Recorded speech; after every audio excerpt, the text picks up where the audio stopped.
Welcome to point ఇంకోటి నిజంగానే సమిధలు అయ్యేది ఎవరు ఈ ప్రశ్న ప్రతి ఒక్కరూ అడగాల్సిందే, ప్రతి ఒక్కరూ ప్రశ్నించాల్సిందే. ఆ ప్రశ్నకు సమాధానం వెతికే క్రమంలో ఇక్కడ ఎవరు బలవుతున్నారో అన్న విషయానికి సంబంధించి ప్రతి ఒక్కరూ ఆలోచించాల్సిందే.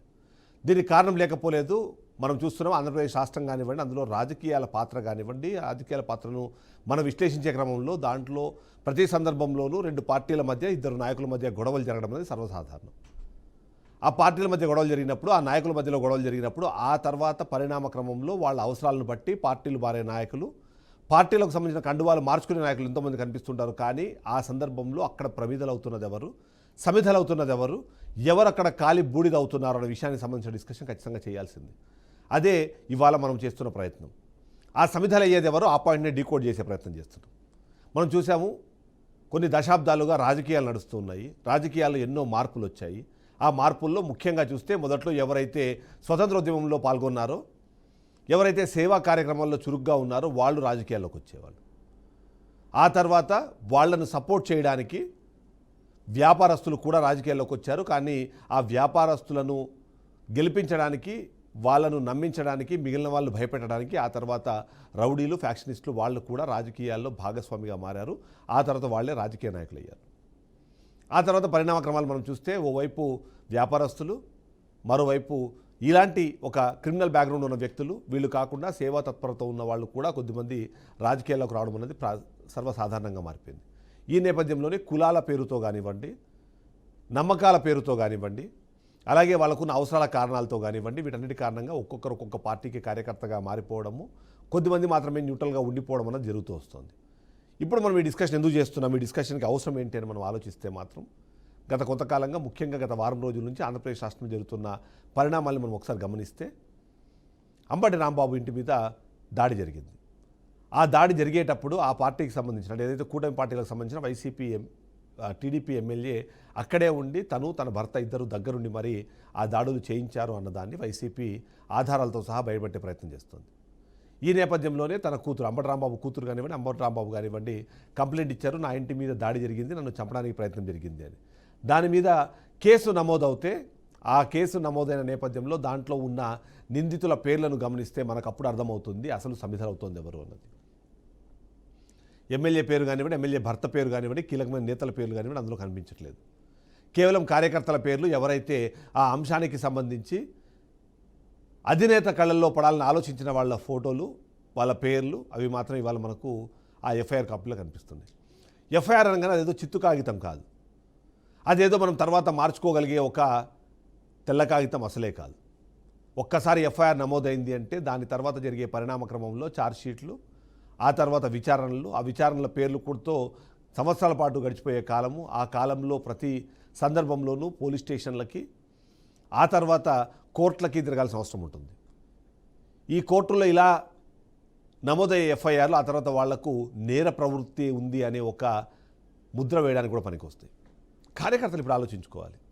కేవలం ఇది అంబటి రాంబాబు ఇంటి మీద జరిగిన దాడే కాదు, గతంలో వైసీపీ అధికారంలో ఉన్నప్పుడు టీడీపీ ఆఫీస్ మీద జరిగిన దాడి కానివ్వండి, అప్పుడున్న పట్టాభి ఇంటి మీద జరిగిన దాడి కానివ్వండి, అలా ఎన్నో దాడులలో ఉన్న వాళ్ళల్లో ఎంతమంది నాయకుల పేర్లు ఇవాళ ఎఫ్ఐఆర్లలో ఉన్నాయన్న ప్రశ్న మనము ఖచ్చితంగా అడగాల్సిందే.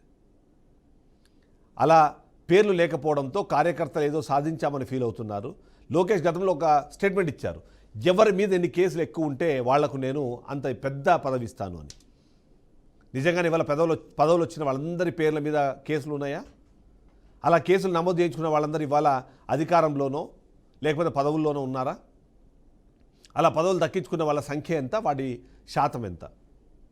అదేవిధంగా ఇప్పుడు మనం చూసినా సరే మరొకసారి వైసీపీ మీద ఒంటి కాళ్ళ మీద వెళ్తున్న కార్యకర్తలు ఎంతోమంది ఉన్నారు. వాళ్ళని ప్రోత్సహిస్తున్న వాళ్ళు, వాళ్ళని అక్కడ రెచ్చగొడుతున్న నాయకులు ఉన్నారు. కానీ వాళ్ళు ఎవరి మీద కేసులు నమోదవ్వట్లేదు. నమోదవ్వని నేపథ్యంలో ఏం జరుగుతుంది? ఎఫ్ఐఆర్లు దాఖలు చేయించుకొని, ఎఫ్ఐఆర్లో పేర్లు తీసుకొని, ఆ తర్వాత స్టేషన్ బెయిల్లు, ఆ తర్వాత కోర్టు కేసులు అంటూ తిరిగే వాళ్ళు కార్యకర్తలు మాత్రమే. ఇలా సమిధలు అవుతున్న కార్యకర్తలకు నేను ఒక సూచన చేయాలనుకుంటున్నాను. ఆ సూచన ఏంటంటే, మీరు అనుకుంటున్నట్టుగా, మీరు భావిస్తున్నట్టుగా ఎఫ్ఐఆర్లో కేసులు నమోదైతే ఆ తర్వాత పార్టీలు మిమ్మల్ని పట్టించుకో. ఎన్ని పార్టీలు పట్టించుకుంటాయి, ఎంతమందిని పట్టించుకుంటాయి? ఆ పట్టించుకునే క్రమంలో మీరు చేసిన కార్యక్రమము, మీరు చేసిన కృషి ఏంటన్నది కౌంట్ కాదా? నాయకులు ఆ తర్వాత మీకు నిజంగానే అండగా నిలబడతారా? ఏదైనా కారణం చేత వాళ్ళ మీద ఒకవేళ కేసులు కన్ఫర్మ్ అయ్యి శిక్షలు పడితే వాళ్ళు ఏమైనా రక్షించగలుగుతారా? ఈ మధ్యకాలంలో మనం చూసాం చిత్తూరు జిల్లాలో ఇలానే పార్టీ గొడవల మీద కానీ వెళ్తే ఆ తర్వాత ఆ పరిణామ క్రమంలో వాళ్ళ మీద కేసులు నమోదై వాళ్ళకి ఇప్పుడు శిక్షలు పడ్డాయి. వాళ్ళందరూ ఇప్పుడు జైళ్ళల్లో ఉన్నారు. ఇలాంటి పరిస్థితులు మనం గమనించుకొని ఒకసారి గుర్తుపెట్టుకోవాల్సింది, కేసులకు పదవులకు సంబంధాలు ఉండవు. కేవలం మిమ్మల్ని రెచ్చగొట్టడానికి, మిమ్మల్ని వాళ్ళ ట్రాప్లో వేసుకోవడానికి చేసుకునే ఒక కార్యక్రమంగా మాత్రమే ఇలాంటి వాడిని చూడాలి. నిజంగానే ఇలాంటి గొడవల్లో ప్రాణాలు పోగొట్టుకున్న నాయకులు ఎంతమంది ఉన్నారు?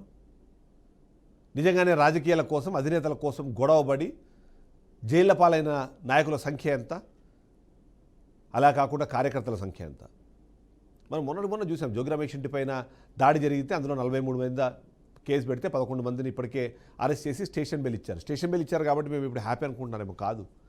ఆ తర్వాత ఎఫ్ఐఆర్, ఛార్జ్షీట్లో మీ పాత్రకు సంబంధించిన ఆధారాలు కానివ్వండి, లేదా మీ టైం బాలేక అది జరిగేటప్పటికి ప్రభుత్వాలు మారిపోతే మాత్రం కేసులు చాలా స్ట్రాంగ్గా పెట్టి మిమ్మల్ని లోపల వేయడానికి, మిమ్మల్ని శిక్ష అనుభవించేలాగా చేయడానికి అప్పుడు అధికారంలో ఉండే పార్టీలు, అప్పుడు ఆ పార్టీ మీరు పనిచేసిన పార్టీ కాకపోతే ఆ కష్టం అనేది, ఆ నష్టం అనేది మీకే జరుగుతుంది. మనందరికీ తెలిసిందే, ఏ కేసు అయినా సరే 6 నెలల్లోనో సంవత్సరంలోనో క్లోజ్ అయ్యి ఉండవు. చాలా తక్కువ సందర్భాల్లో మాత్రమే అలాంటివి క్లోజ్ అవుతాయి. అవి కూడా లోక్ అదాలత్లో ఎవరిని వెళ్ళి కాంప్రమైజ్ అవుతాయి. లేకపోతే ఆ ఛార్జ్షీట్ అయ్యి ఇవన్నీ కంప్లీట్ అయిపోయే లోపు ప్రభుత్వాలు మారిపోతాయి. ఆ ప్రభుత్వాలకు అనుకూలంగా ఉన్న వ్యవస్థలు కానీ ఉన్నాయి అంటే అప్పుడు మీ పరిస్థితి ఏంటి? వాడన్నీ ఆలోచించుకోవాలి.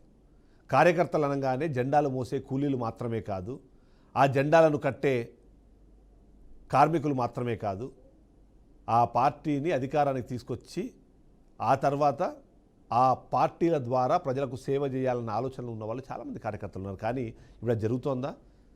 కార్యకర్తల్ని చాలామంది కేవలం కూలీలుగానో లేదా ఈ గొడవలకు వెళ్ళేందుకు అవసరమైన ఒక గ్రూపుగానో గ్యాంగ్గానో చూస్తున్నారన్నది కూడా నిజమే. ఆలోచించుకోవాలి. వీళ్ళందరూ ఇప్పుడు చేస్తున్న పనులు, ఆ పనుల వల్ల వచ్చే నష్టాలు, లాభాలు చూద్దాం. 2014 నుంచి 2019 వరకు చూస్తే కూడా ఆ సందర్భంలో కేసులు నమోదు చేయించుకొని కేసుల చుట్టూ తిరిగిన వాళ్ళు ఎంతమంది ఉన్నారు? అదే 19 వచ్చిన తర్వాత వాటిలో వాస్తవానికి జగన్మోహన్ రెడ్డి ఒక విషయంలో మనము అప్రిషియేట్ చేయాలి. ఎందుకంటే ఎప్పుడైతే ఆయనకు సంబంధించిన అనుకూలమైన ప్రభుత్వం వచ్చిన తర్వాత అలాంటి చాలా కేసుల్ని డ్రాప్ చేస్తూ కొన్ని జీవోలు కూడా వచ్చాయి. వాటిలో ముఖ్యంగా మనం కాపులకు సంబంధించింది ఏదైతే ఉందో, ఆ ఇష్యూ జరిగినప్పుడు ఆ రైలు తగలబెట్టారనే కేసులు కానీ అలాంటి కేసులన్నింటి మీద కూడా జీవోలు ఇచ్చి ఆ కేసు అన్నింటినీ విత్డ్రా చేశారు. అయితే కూటమి ప్రభుత్వం అధికారంలోకి వచ్చిన మళ్ళీ వాటిని రీఓపెన్ చేసిందన్నమాట మనం వింటూనే ఉన్నాం. సరే, అది ఒక ఆస్పెక్ట్. బట్ అక్కడైనా ఇక్కడైనా, అది టీడీపీలో అయినా, జనసేనలో అయినా, వైసీపీలో అయినా సరే సమిధలు అయ్యేది ఎవరైతే కార్యకర్తలు ఉన్నారో వాళ్ళే. ఆ క్యాడరే వాళ్ళు ఇబ్బంది పడతారు. లీడర్లు ఎప్పుడు హ్యాపీగా ఉంటారు, వాళ్ళ పనులు వాళ్ళు చేసుకొని వెళ్తూ ఉంటారు, పదవులు తెచ్చుకుంటారు. వాటి ద్వారా ఏవైనా ఫలితాలు ఉన్నాయంటే వాటిని కూడా వాళ్ళే అనుభవిస్తారు. అవన్నీ మనకు తెలిసిన అంశమే. కాబట్టి కార్యకర్తలకు నేను చెప్పేది ఒకటే మాట, మీరు మీ గల్లీ లీడర్ నుంచి స్టార్ట్ చేస్తే స్టేట్ లీడర్ వరకు మీరు ఏదో చేస్తున్నారు, అది మీరు వాళ్ళ దృష్టిలో పడతారు, తద్వారా మీకు ఏదో లాభం జరుగుతుందని భావిస్తే మాత్రం మీరు పప్పులో కాలేసినట్టే. కేసులు, ఆ తర్వాత కోర్టుల తర్వాత శిక్ష, అవన్నిటికీ కూడా మీరు భాగస్వాములు అవుతారు, వాటన్నిటికీ మీరు కారకులు అవుతారు, వాటన్నిటి ద్వారా మీరు బాధితులు అవుతారు తప్ప వాటి ద్వారా వచ్చే పదవులు ఏముండవు. నేను ఇంతకుముందు చెప్పినట్టు కొంతమంది చెప్పారు చాలా క్లియర్గా, మీరు కేసులు పెట్టించుకోండి, ఆ కేసులు ఎన్ని కేసులు ఎక్కువ ఉంటే మీకు అంత పెద్ద నామినేటెడ్ పోస్ట్ ఇస్తాను అని. అలాంటిది జరిగినట్టుగా నాకైతే కనిపించలేదు. కాబట్టి ఇప్పుడు ఒకవేళ వైసీపీ ప్రతిపక్షంలో ఉంది, విపక్షంలో ఉంది కాబట్టి వాళ్ళ కోసం ఏదో చేసేస్తే రేపొద్దున వాళ్ళ అధికారంలోకి వచ్చి మనకు ఏమైనా చేస్తారనే భావన ఉన్నా సరే వదులుకోండి. కార్యకర్తలు మంచి జరుగుతుందా లేదా అన్న విషయం పక్కన పెడితే జరిగే చెడును మాత్రం చాలామంది ఆపలేరు, దాన్ని నివారించలేరు. ఆ కాన్సెప్ట్లను, ఆ కాంటెక్స్లో కూడా ఆలోచించుకోవాల్సిన అవసరము ప్రతి ఒక్క కార్యకర్తకి ఉంది. కార్యకర్త అంటే పార్టీకి సంబంధించిన అంశాలని ప్రజల్లోకి తీసుకెళ్లేవాళ్ళు, ప్రభుత్వంలోకి వచ్చిన తర్వాత ప్రభుత్వ పథకాలను ప్రజలకు అందించి తద్వారా వాళ్ళు కూడా ఏదో పదవులు సంపాదించేవాళ్ళు. అంతేకాని డబ్బులు సంపాదించుకోవడానికో ఇలా కేసులు పెట్టించుకునే క్రమంలో ఏదో అధినేతలు మమ్మల్ని భరిస్తారనో వాళ్ళకి ఇంకోటి ఏదో చేస్తారనో భావిస్తే మాత్రం తప్పు. ఎందుకంటే పార్టీలు మారిపోతే వాళ్ళ విధానాలు మారిపోతాయి, వాళ్ళ సిద్ధాంతాలు మారిపోతాయి, వాళ్ళ ఆలోచన విధానం మారిపోతుంది. అప్పటిదాకా ఉన్న శత్రువుల తర్వాత వాళ్ళకి మిత్రులు అయిపోతారు, అప్పటిదాకా మిత్రులుగా ఉన్న వాళ్ళు శత్రువులు అయిపోతారు.